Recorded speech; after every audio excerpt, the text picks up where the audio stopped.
So welcome everybody with this interview with Megrette Fletcher. Hi Megrette, how are you doing? I'm well, Kuka. Thanks so much for having me. So before we go on with this very important interview, I would like to introduce you to Megrette. She's a registered dietitian, diabetes care and education specialist, public speaker and author. She's a member of the American Association of Diabetes Educators, and it's on the AADE Inclusion Committee National Conference. Megrette is a mindful eating leader and a co-founder of the Center for Mindful Eating. The Center for Mindful Eating is an organization non-profit which educates professionals and the public on scientific evidence supporting mindfulness and mindful eating. So her focus is to decrease stigma in diabetes care, and that fuels her passion about weight-neutral diabetes care, treatment, and prevention. Her role as mother extends to humans and animals. And when she's not biking, she can be found baking, sewing, or singing off key. To learn more about Megrette, you can visit megrette.com. So Megrette, thank you. Is there anything you would like to add to this description of yours? Well, I think it's really exciting, to think about World Mindful Eating Month. The center's been around for over 10 years, and in those 10 years, it has consistently provided evidence-based research promoting the science behind mindfulness and mindful eating. And I think that that's really important in this day of kind of questionable evidence. The Center for Mindful Eating is really here to bring back the evidence. And that's really, near and dear to my heart. I write for professionals. I lecture for professionals. I really, my whole job is about helping professionals use really evidence-based practices to help their clients. And mindfulness and mindful eating is really emerging and has been emerging as the treatment and as the way to really help us not only heal our relationship with food, but actually change our neural pathways, which is amazing. And It, it's so exciting to be part of the center and offering Mindful Eating Month and Mindful Eating Day. yeah, and I strongly recommend her books as well. That had been kind of the Bible for many of us professionals. So do check out her website and her books. So Megrette, here we are, another year, sixth edition. She was the one that started up this adventure of Mindful Eating Month, wasn't when you? Yes, and it was suggested by other board members, and it just really resonated with me as an excellent opportunity because, again, at the time this started, the center was only for professionals. So this was kind of our bridge to show the public how's it done and really allow them to experience mindful eating firsthand from qualified, trained professionals. Mm, that's very important nowadays. So Megrette, the theme this year for the World Mindful Eating Month is cultivating the mindful eating practice, planting the seeds of self-compassion. Could you tell us more about this, what that means for you?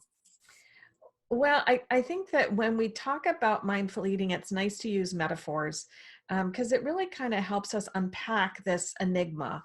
What does this mean to be in the present moment? Now, I'm not enlightened. I really don't know what it's like to be in the present moment all the time. I can only be there for glimpses and moments and flashes. But when I think about these metaphors, cultivating, I'm thinking about, the soil. It's dark. It's I'm putting a seed in and I'm not actually seeing anything happen. So that helps me when I'm trying to meditate or I'm trying to be mindful around my food, my eating, and I'm thinking, nothing's happening. I don't see any different. Well, I can really relate to that metaphor of putting the seed in the ground and thinking, is anything happening? I can also relate to that metaphor of what is the soil? Am I putting it in sand or am I putting in a rich environment by which that seed could grow? Am I giving that environment, warmth and water and those kinds of things, or am I not?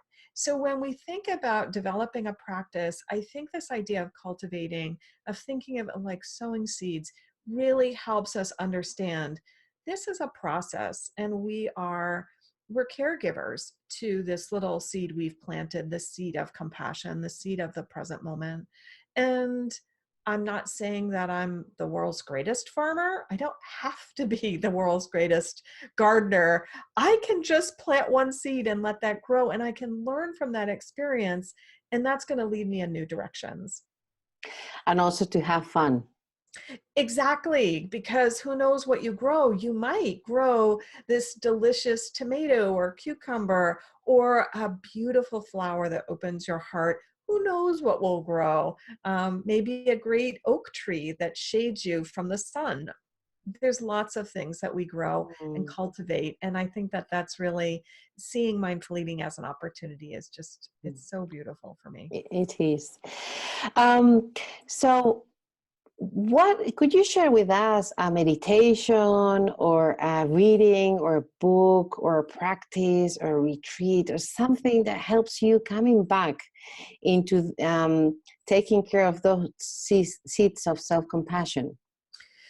For myself, just to kind of describe the process that I have is that I do meditate on a daily basis. So my meditation practice, I would say in the grand scheme of things, is very solid. So I've been meditating for about 22 years on a daily basis. Now, sure, there's times where I get sick or some deadline comes and interrupts that. But if you look at about the last 23 years, you're going to see um, pretty much I'm meditating every day.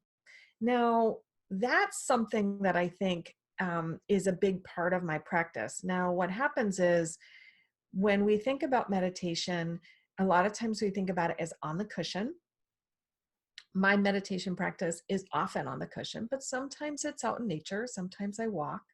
Sometimes my meditation practice is sandwiched between other commitments. And that's really where the mindful eating comes in for me. So for myself, in my busy mind, and it gets really full, I always remind myself, maybe I could only sit for 10 minutes, but I have opportunities to eat.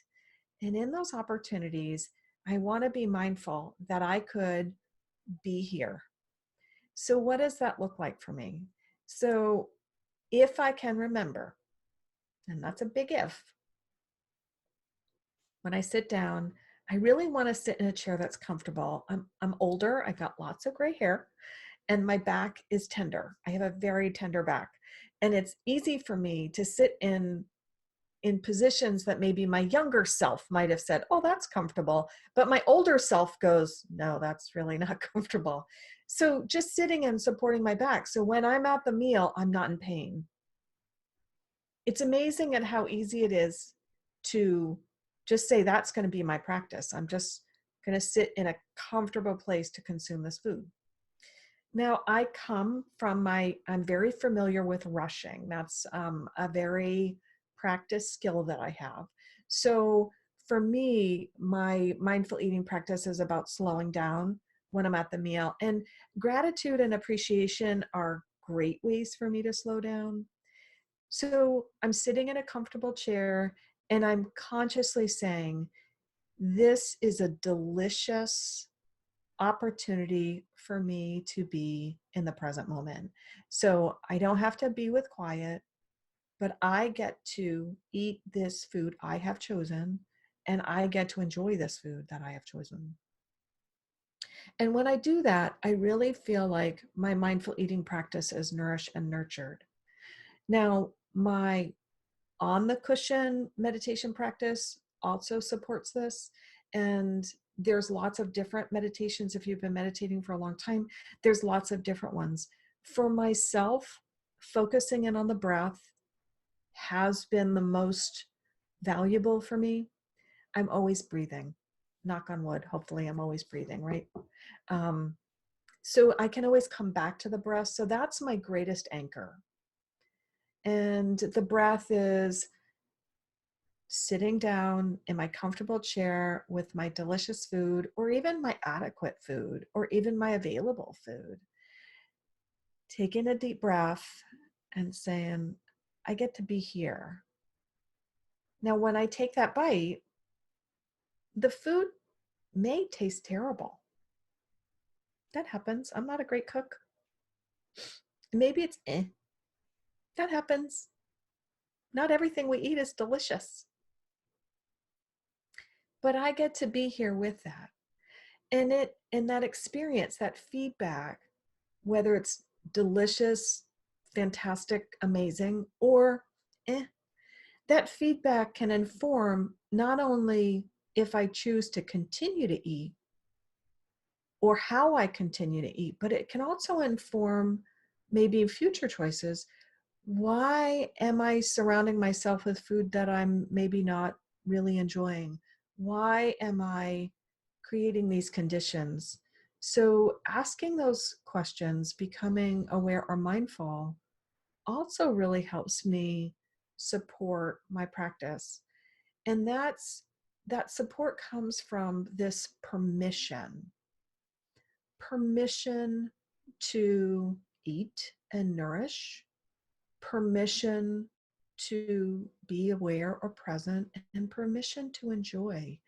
Many people, and this is my story, is giving food permission to be enjoyed has been really a big effort for me. And so when I think about my practice, I really want to put that in. This is an opportunity for me to be at least not uncomfortable. And yet my conditionality, my habitual practice is to minimize my needs, to devalue them. And mindfulness has really let me shift that. And again, not really esoteric ways, sitting in a chair that's comfortable for my back. I think many people can say it's pretty concrete. Pausing, being aware of how I can give myself permission to enjoy this food. So that's how I bring this practice forward.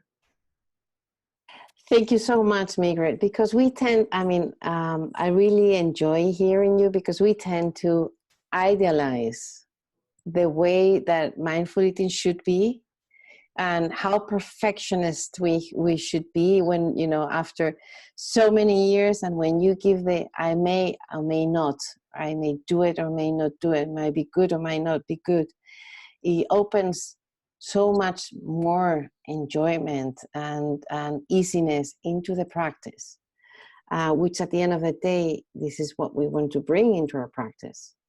So thank you so much. You're very welcome. I feel like for myself, mindful eating is the 1 minute mindfulness. It's the little bits. And people will turn around and say, I just don't have time to sit and meditate for, these great stretches of time. And yet when we practice mindful eating, even if we only practice for 30 seconds, over your life, that's actually a lot of mindfulness. That's a lot of awareness. So it is cumulative, and it really does have a great ability to transform us. And one of the things that I always say is we're not becoming aware for the painful things, where we're checking in when we're eating something, hopefully, potentially, that we really like. And so even if you're just practice mindful eating when you're having something that you really enjoy, and you are totally mindless for the things you don't enjoy, that's actually a lot of practice. So so whether it's that cool glass of water, whether it's that delicious food, or that that food somebody prepared for you or you purchased outside, you selected it for a reason, and connecting with that reason and just really being with that is mindfulness. And it's a gateway into like we had said, the evidence that says mindfulness and awareness is changing neural pathways. It's actually making your brain totally rewire itself. And that is, in fact, promoting mental wellness, which is so great. It is what we're here for. Thank you so much, Megrette. Not just for this interview, which is always lovely to meet you and to hear you speaking from your embodied practice, but thank you as well for everything that you've always done for TCME, for having this wonderful and crazy idea 16 years ago. And thank you for still being such an important part of the Center for Mindful Eating. It's a pleasure being interviewing you. Thank you. Have a great day. Thank you. Bye-bye.